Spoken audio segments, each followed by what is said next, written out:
ভৰ দুপৰীয়া ৰ'দে খাওঁ খাওঁ মূৰ্তি ধৰি আছে। হে আজি বাট পথে বেছি মানুহ নাই। বাবুলহঁতৰ স্কুল আজি বন্ধ। সেয়ে পুৱাৰ পৰা বাবুল ঘৰতে বন্দী হৈ আছিল। ঘৰত থাকিলেও তাৰ বুদনীহঁতৰ ঘৰৰ পিছফালে থকা জলফাই জোপাহে মনত পৰি আছিল। জলফাই খাবলৈ তাৰ জিভা লকলকাই থকাৰ পাছতো সি যাব পৰা নাছিল। মাক দেউতাকে তাক ঘৰৰ পৰা ওলাই যাবলৈ মানা কৰি থৈছিল।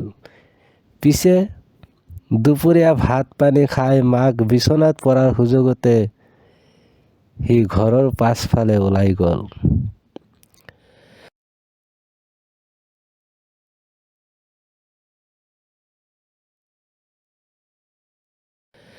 বুদনীহঁতৰ ঘৰৰ দেৱালখন বৰ ওখ, সহজে উঠিব নোৱাৰি।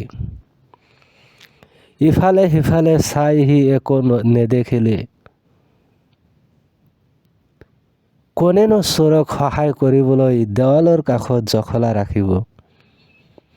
দেৱালত বগাবলৈ সি অকণো সুবিধা কৰিব নোৱাৰিলে। সেইফালেদি চন্দন গৈ আছিল। তাক বাবুলে মাতি ক'লে, আহাচোন অলপ মোক সহায় কৰ। চন্দনে প্ৰথমে অলপ ভয় কৰিছিল যদিও সি কাষ চাপি আহিল। বাবুলে তাৰ কান্ধত উঠি দেৱালখন পাৰ হ'বলৈ চেষ্টা কৰিলে।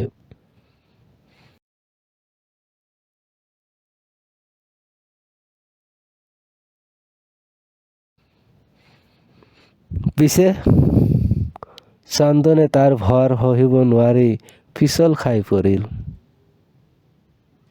তাৰ গাৰ কাষতে বাবুলো পৰিলহি। চন্দনে কঁকালত আৰু বাবুলে ভৰিত দুখ পালে। শব্দ শুনি ওচৰৰে কুকুৰ এটাই ভৌ ভৌ কৈ সিহঁতক খেদি আহিল। আৰু কুকুৰৰ ভয়ত চন্দন আৰু বাবুল দুয়োফালে পলাই পত্ৰং দিলে। জলফাই খোৱাৰ আশা বাদ দি বাবুল দুখ মনেৰে ঘৰলৈ ঘূৰি আহিল।